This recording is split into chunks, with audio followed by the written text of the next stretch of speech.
Hello student, तो स्वागत आपका एक और नई वीडियो में।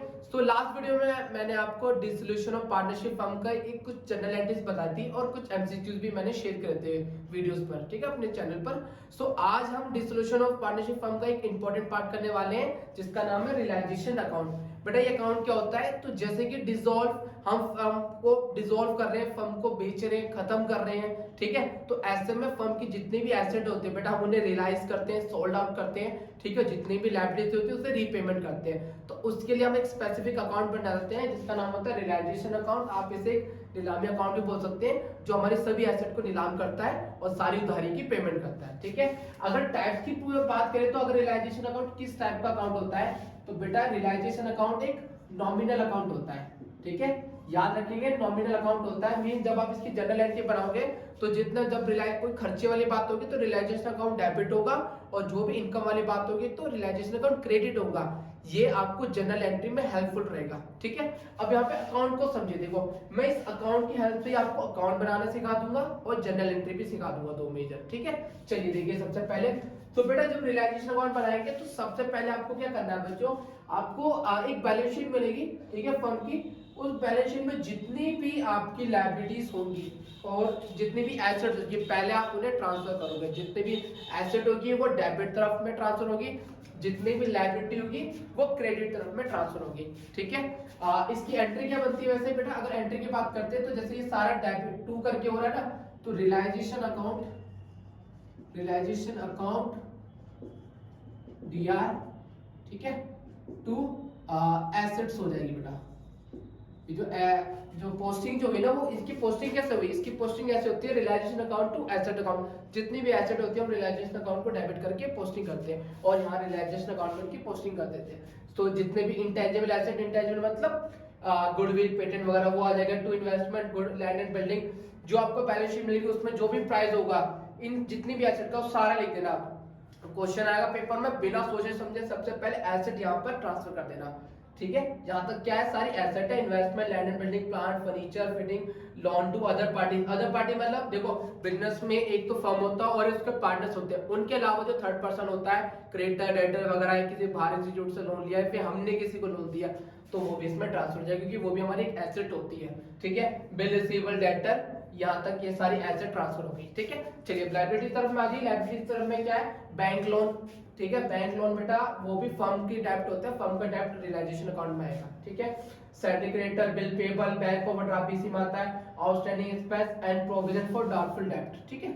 ये प्रोविजन फॉर जितने प्रोविजन होते हैं तो प्रोविजन फॉर डाउटफुल डेब्ट आपका बैलेंस शीट में देखिएगा, डेटर में जो माइनस होता है वो वाला डिट्टो अमाउंट यहाँ के यहाँ डाल देना, ठीक है। तो ये हो गया आपका ट्रांसफर ऑफ लायबिलिटीज, ठीक है। ये सारे क्या लायबिलिटी, तो इसकी जनरल एंट्री क्या बनेगी? तो सेकंड जनरल एंट्री आपकी बन जाती है, ये जितने भी लायबिलिटी को बेटा पर्टिकुलर आप इंडिविजुअल लायबिलिटी का नाम लिखो, मैं यहाँ पे सीधा लिख देता हूँ लायबिलिटीज। और बेटा लायबिलिटीज में भी देखो क्या क्या है, यहाँ पे ध्यान से देखो, यहाँ पे पार्टनर्स कैपिटल अकाउंट नहीं है।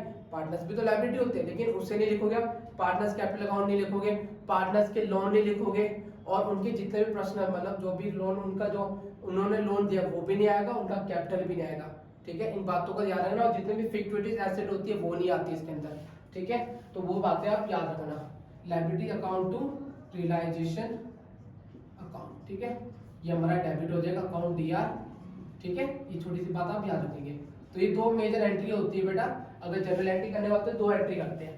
अब यहाँ पे सब कुछ अमाउंट ट्रांसफर कर देते हैं। अच्छा, एक चीज और रहेगा, यहाँ पे नीचे लिखी हुई है इन्वेस्टमेंट फ्लक्चुएशन फंड, अगर ये भी हो तो वो भी इधर आएगा, ठीक है। वो पार्टनर्स के अकाउंट में नहीं करते, हम यहाँ पे रियलाइजेशन अकाउंट से चार्ज करते हैं, लेकिन रिजर्व वगैरह सॉरी बच्चों जितने भी जनरल रिजर्व हुए, वर्कमैन कमर्शियल रिजर्व हुए, वो हम पार्टनर्स अकाउंट में करेंगे, ठीक है। तो यहाँ पे तो बस इन्वेस्टमेंट फ्लक्चुएशन फंड आ जाएगा, क्योंकि यहाँ पे हमने इन्वेस्टमेंट डालते हैं ना, इसलिए उसका ही रिलेटेड होता है ये, तो इसलिए यहाँ पे डाला है। अब इसके बाद जब ये दो चीज आप ट्रांसफर कर लोगे तो आपको एडिशनल इंफॉर्मेशन मिलेगी। वो इंफॉर्मेशन क्या रहेगी? एसेट को रियलाइज करने की, मतलब कौन से एसेट कितने में बिकी वो आपको प्राइस डालना, और कौन सी लायबिलिटी को कितनी पेमेंट करी वो डालेंगे, ठीक है। तो जब हम एसेट को सेल करेंगे इनकम आएगी, इनकम को हम क्या करते हैं? क्रेडिट करते हैं। तो यहाँ पे लिखो बाय कैश या बैंक, ठीक है। अगर आपके बैलेंस शीट में कैश का बैलेंस है तो आप कैश से चार्ज करोगे सारी चीजें, बैंक का बैलेंस है तो बैंक से करो, अगर दोनों ही है तो आप अपनी मर्जी से कर सकते हो, कैश या बैंक, ठीक है। या फिर जिसका बैलेंस ज्यादा उससे चार्ज करना तो ज्यादा बेटर है। तो यहाँ पे बाय कैश करके जितनी भी एसेट है, जैसे इन्वेस्टमेंट बेची आपने, डेटर बेचा और डेटर को पेमेंट आई, ठीक है, लैंड एंड बिल्डिंग, वो सारा यहाँ पे डाल दोगे, ठीक है। और अगर मान के चलो कोई पार्टनर टुक कर रहा है, मतलब कोई पार्टनर एसेट लेके जा रहा है, मान के चलो किसी पार्टनर ने इंटरेस्ट शो करा कि भैया ये इन्वेस्टमेंट मुझे अच्छा लग रहा है, मुझे दे दो, तो हम पार्टनर्स अकाउंट यहाँ पे एंट्री कर देंगे by A's capital, B's capital, जो भी नाम होगा, ठीक है। सो ये आ गई यहाँ पे एसेट की बात है। अगर एसेट कैश में बैंक में गई तो ऐसे आएगी, और कोई पार्टनर लेके जा रहा है तो ऐसे करेंगे, ठीक है। अब दूसरी तरफ आ जाइए, डेबिट तरफ में क्या होगा, जब हम लायबिलिटी की पेमेंट करेंगे, अगर बैंक और कैश से करी तो सीधा टू कैश बैंक, मैंने लिखा भी यहाँ पे पेमेंट ऑफ लायबिलिटी, और जिसकी पेमेंट की जाएगी वो नीचे ऐसे नोट कर देना, आप लिखोगे टू कैश ही, बेटा यहाँ पे नाम नहीं आएगा, टू क्रेडिटर वेटर कुछ नहीं करना, सिर्फ आपको बैंक और मतलब कैश या बैंक में ही बात करनी है। जब भी लायबिलिटी और एसेट को बेचना खरीदने की बात और बेचने या पेमेंट की बात आएगी, तब ऐसे में हम कैश या बैंक का यूज करेंगे, ठीक है। तो टू कैश करके यहाँ पे पेमेंट और लायबिलिटी इंडिविजुअल नाम लिखोगे, क्रेडिटर, बिल पेबल जिसकी आपने पेमेंट करी या फिर कोई बैंक लोन की पेमेंट करी, तो यहाँ पे ऐसा आ जाएगा, ठीक है। और अगर मान के चलो कोई पार्टनर्स ने फर्म के बिहाफ में पेमेंट कर दी हो, ठीक है, किसी पार्टनर्स का चलो मैं पेमेंट कर देता हूँ, ठीक है, आप मुझे कर देना बाद में, तो हम पार्टनर्स का अकाउंट यहाँ पे डाल देंगे टू पार्टनर्स कैपिटल अकाउंट। और जो वो पर्टिकुलर लायबिलिटी चुका रहा है, जैसे बहुत बार आपको देखने को मिलेगा कि पार्टनर्स अपनी वाइफ का लोन, अपने फ्रेंड का लोन चुका रहा है, ठीक है, तो आप टू एज कैपिटल बीस का जिसका नाम डाल दोगे, ठीक है।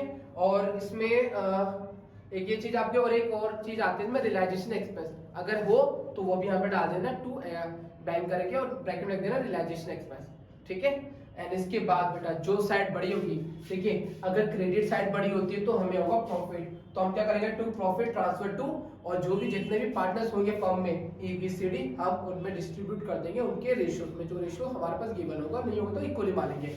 एंड अगर डेबिट साइड बढ़े भी तो हम यहाँ पे करेंगे by loss transfer to A's capital, B's capital, C capital. इस तरीके से आपका रियलाइजेशन अकाउंट बन जाएगा। था ना बड़ा सिंपल, कुछ क्वेश्चंस बनाओगे तो सारे डाउट आपके क्लियर हो जाएंगे। वो सिंपल अकाउंट है, एसेट को यहाँ पे डाला, लायबिलिटी को यहाँ डाला, उसके बाद लायबिलिटी की पेमेंट यहाँ डाली, सॉरी लायबिलिटी की पेमेंट यहाँ डाली, और एसेट की सेल वेल जो भी करी यहाँ डाली, और उनका डिफरेंस आपका आंसर आ जाएगा, ठीक है। सो आई होप आपको वीडियो आपको फॉर्मेटिव लगी होगी, इन्फॉर्मेटिव और अच्छी लगी होगी।